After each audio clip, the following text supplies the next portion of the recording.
All right, so it's time to crown a winner. And for this beauty pageant, we had to find an impartial judge. How about France? The reason we chose France is because that's the location of the Organisation for Economic Cooperation and Development, and they made these tax policy recommendations. This is coming out of France, remember. Number 1, cut corporate taxes. Number 2, lower marginal tax rates on income. And by implication for revenue neutrality, increase consumption and property taxes. And basically what they're saying is shift the tax burden from the productive side of the economy to the consumptive side of the economy. And governments did take note. So corporate tax rates globally have been plunging. This is a wonderful chart. It shows and compares in the OECD corporate tax rates between 1980 and 2007. Basically across the OECD, the average went from 43.5% in 1980 down to 30% in 2007. Here's the US. We've been less proactive. Ireland, which we'll talk about in a minute, cut theirs 32%. It's not just corporate tax rates, though. It's the income tax rates as well.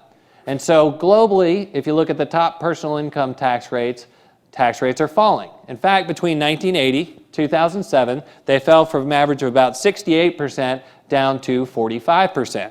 You can see the United States have been pretty aggressive on that effort. Also, the United Kingdom, that was Margaret Thatcher. But here's what's really interesting.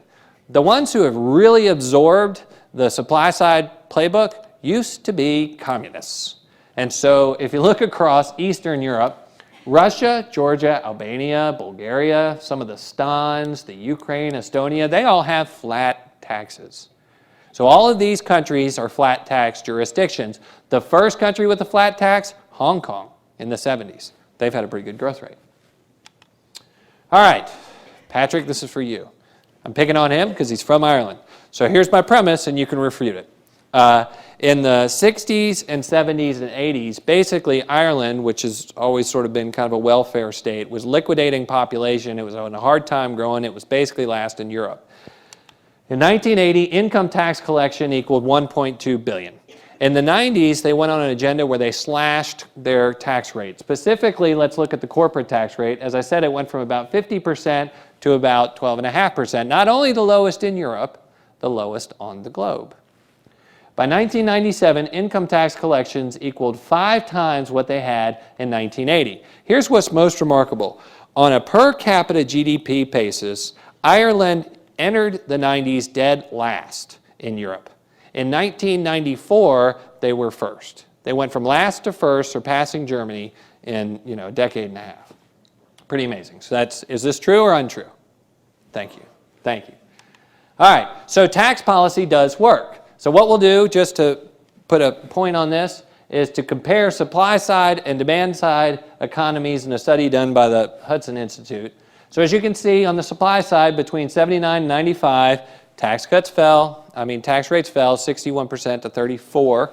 And then on the demand side, 63 to 49, not nearly as much. In terms of growth rates, on the supply side, 85 to 94, they grew at about 5%. Demand side, they grew about 1.5%. So tax policy does make a difference. Here's the wrap up on this topic, which is pretty interesting.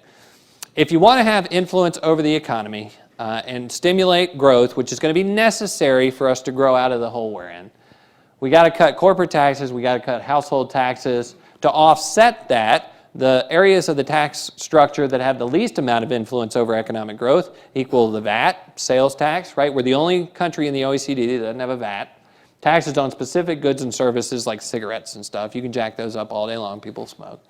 In terms on taxes and property and wealth, the estate tax is actually the tax with the least influence over economic growth. And property tax, think of it as just another consumption tax.